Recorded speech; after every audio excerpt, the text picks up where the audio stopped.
What a great pleasure and privilege it is to be on the platform with the other speakers, two of whom I haven't been on the platform with, and it's a very great pleasure that they've been able to join us here in London for this discussion, because we are so desperately in need of more and more of these kind of arguments and more of the possibility of trying to build a movement internationally. And the reason I say this is because we live in the most dangerous times, I think, of my lifetime. Yeah. And I'm one of the older people in the room. So, you know, we live in a very, very dangerous time. And it reminds me and I don't want to make this sound kind of like alarmist, but it reminds me sometimes of the periods that you read about in the period of the lead up to the First World War. That you've got growing numbers of wars, you've got growing number of armaments, you've got alliances going on which are becoming much, much more focused on a military alliance, and we've seen this in all sorts of different ways. And I think there's a book written recently about the lead up to the First World War, which was called The Sleepwalkers. And in a way, you can see the way, I'm not saying everybody's sleepwalking into it, some of them are probably doing it quite consciously, but you can see the way that the countries of Europe and elsewhere in the world are heading in this direction without people even being aware necessarily of how serious this conflict is. So I just want to, in the few minutes I've got, because we've heard so many things, so many valuable pieces of information and arguments from people, in the few minutes I've got, just to really reiterate what I think some of the big issues that are facing us are. The first is the war in Ukraine itself. And I want to be clear here, because we get so denigrated as Stop the War, and I know many of you do as well, that we're people who in some way support the Russian invasion. We didn't, and we never have done. That in some way we are repeating Putin's talking points, as they call it, as if our ideas all come from somebody in Russia a few thousand miles away. Let's be absolutely clear. We oppose imperialist war right from the beginning. We were formed in 2001. We've done that. We were always told that we were apologists for Saddam Hussein, for the Taliban, for Gaddafi in Libya, from all of these different people. Actually, our argument was very simple. Our argument was responding to whatever you think is wrong in the world by wars, and by these growing imperialist wars, will not lead to peace. It won't lead to an end to terrorism. It won't lead to any of these things. It will lead to more war. And that is what we are now seeing. And whereas the war against the Taliban and Saddam Hussein and all the rest of them were, if you like, not equal wars, they weren't between major powers. They were major powers attacking, if you like, minor powers or regional powers.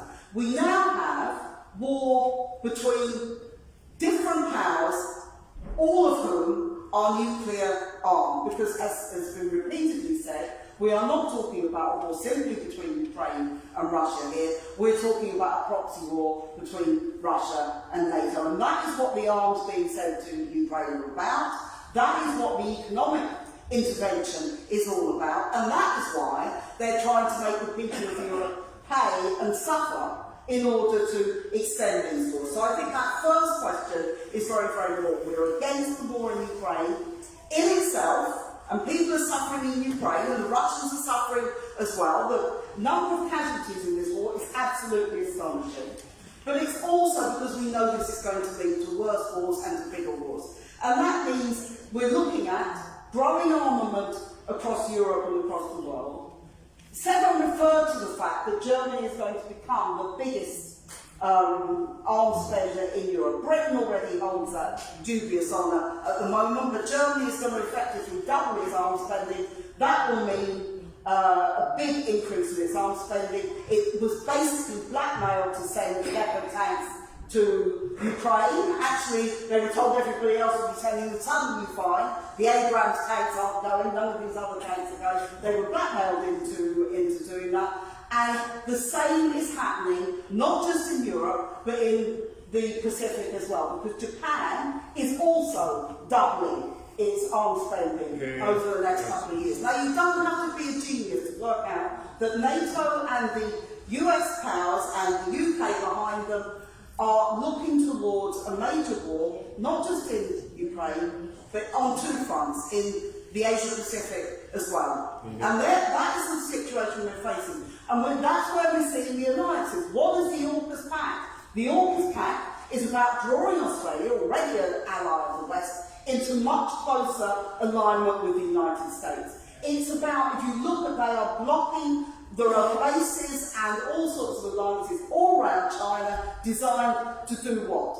To prevent China from being able to make any move militarily outside its own territory. That's what's going on now.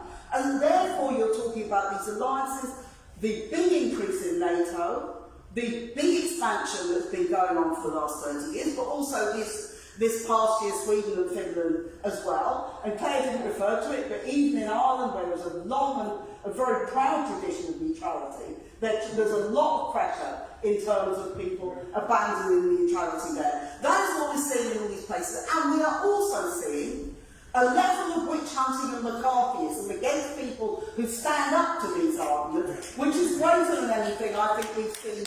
Well, maybe since McCarthyism itself, I don't know. But we are talking about a level of McCarthyism. Seven referred to the article in the Washington Post. You should read it if you can get through the paywall and don't have to pay money to the Washington Post. The headline of it is, Kremlin tries to build anti-war coalition in Germany, documents show. Now you read the article, the documents show nothing of the sort. They show that the Kremlin has been talking to Russian military experts, and this is what they'd like to do. Now you may believe that, you may not believe it. But there is absolutely no evidence that this is happening. In fact, the demonstrations in Germany, they said the AfD, the far right, will not welcome. The whole thrust of this article is to imply that there is an alliance between the left, the far left and the far right, and this is an argument that they keep putting. Now, I think we have to reject all of these arguments, because what we are saying is the truth, and why should we be witch hunted by Alistair Campbell, by Tony Blair, both of whom should be in the Hague for their actions around Iraq? Why should we...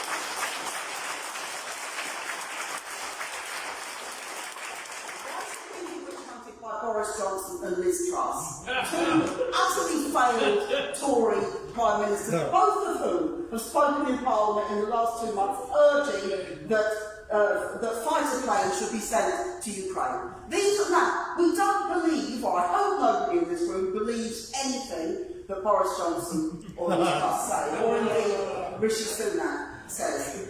If we don't believe most of the nurses pay, if we don't believe them about what they're saying about the education system, why do we believe them about a war where their friends are profiteering, where the military is on the offensive? Why do we believe them about anything they say?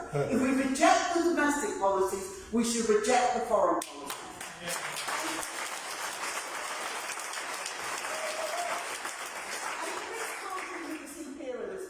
And by the way, I do think that part of Ireland is still occupied and should not be occupied.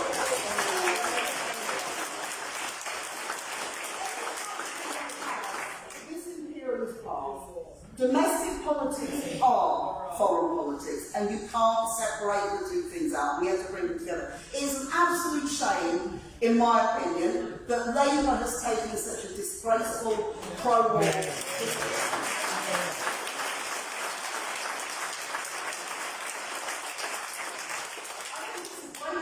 We have today parliamentarians from other countries, and we can't have anybody from Britain because they're vetoed from speaking on our platforms. I also think it's a great shame that the Greens have suddenly taken the view that NATO is a jolly good thing and that we should all be very happy being part of it. It's a very, very bad retreat from what's supposed to be a part. The key question here is what we do about all of this. Because we shouldn't let ourselves get sidetracked by the witch hunting. We shouldn't let ourselves get sidetracked by just simply talking about what is wrong and what has to be done differently. We've also got to be talking about action and what we can do to change things. And the truth is, we've got to organise internationally.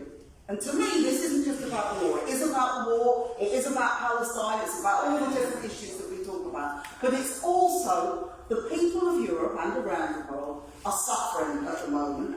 And they're suffering at the moment, the cost of living rises, the food prices, 19% food inflation in this country, 19%. Yeah. What does that mean for working class people? It's an absolute horror. There was a commentator in the Financial Times said last week, Europeans have got to get used to spending on guns, not on butter. Channeling Bismarck.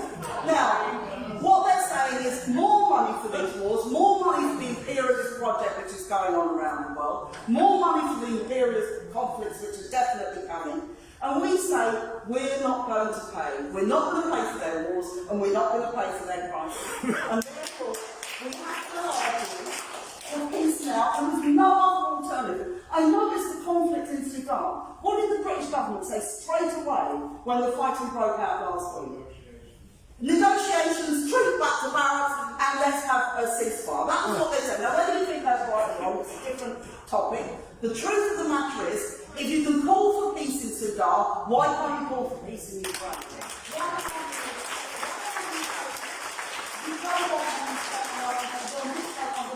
Make people really secure, like housing and health and education and all the things that are denied to so many people. And that's why we really need to fight on these questions. So I'm so pleased that today we have been able to bring people together like this. But this is the beginning. There's the NATO summit in July, where there is going to be huge pressure to have Ukraine as a NATO member. That will be a flashpoint. There's going to be more and more money coming like this. There's going to be all these things going on. So let's get organised and let's get out on the streets and let's have these meetings all over the country and let's fight against what our government and the US government and all the governments are doing. Because the truth of the matter is no one can escape this. People have said quite rightly, in the global south, people aren't keen on the Ukraine war. But they're all arming, they're all spending money on arms because that's the logic of a system that drives you in that direction. And that's the truth. And if there is a bigger war, it will pull in country after country after country. And, you know, Rosa Luxemburg, many good things she said, but one of them is the alternative will be socialism or barbarism. But we have to say we're closer. I wish we were closer to socialism, but actually we're closer to barbarism than we've been for a very, very long time.